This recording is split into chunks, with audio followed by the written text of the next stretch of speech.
அன்பு உறவுகளுக்கு வணக்கம். மாவீரன் அலெக்சாண்டர் பற்றி நீங்க கேள்விப்பட்டிருப்பீர்கள். இறக்கும் தருவாயில அவன் தன்னுடைய நெருங்கிய நண்பர்களையும் அமைச்சர்களையும் அழைத்து 3 காரியங்கள் நீங்கள் எனக்கு செய்ய வேண்டும் நான் இறந்த பிறகு. அந்த 3 காரியங்களில் முதல் காரியம், என்னுடைய சவப்பெட்டியை உலகத்துல தலை சிறந்த மருத்துவர்கள் 4 பேர் தூக்கி செல்ல வேண்டும்.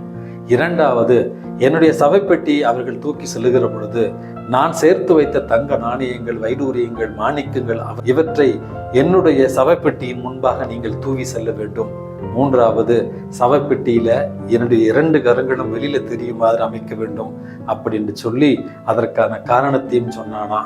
மாவீரனாகிய நான், அலெக்சாண்டராகிய நான், உலகத்தின் பாதியை அரசாட்சி செய்து கொண்டிருந்த நான், உலகத்துல தலை சிறந்த மருத்துவர்களால் கூட என்னுடைய சாவை நிறுத்த முடியவில்லை. பாடம் 1.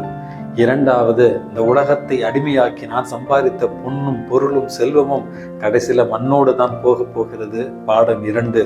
மூன்றாவது, வெறும் கையோடு என்னுடைய தாயின் வயிற்றில் பிறந்த நான் இறக்கும் பொழுதும் புதைக்கப்படும் பொழுதும் வெறும் கையோடு செல்லுகிறேன் என்பதை இந்த உலகிற்கு உறக்கச் சொல்லுங்கள் அப்படின்னு சொன்னானா. இந்த வாழ்க்கை ஒரே ஒரு வாழ்க்கை தான். இந்த வாழ்க்கையில பேராசை பிடித்தவர்களாய், பொருளுக்காய் ஆசைப்படுபவர்களாய், பதவிக்காகவும் பணத்திற்காகவும் ஆசைப்படுபவர்களாய் இல்லாமல் அன்புக்காகவும் கருணைக்காகவும் இரக்கத்திற்காகவும் உழைப்பவர்களாக மாறுகிற பொழுது மக்கள் மனங்களில் நாம் எப்பொழுதும் நீங்காமல் இருப்போம். இந்த நாள் உங்களுக்கு இனிய நாளாகட்டும். வணக்கம்.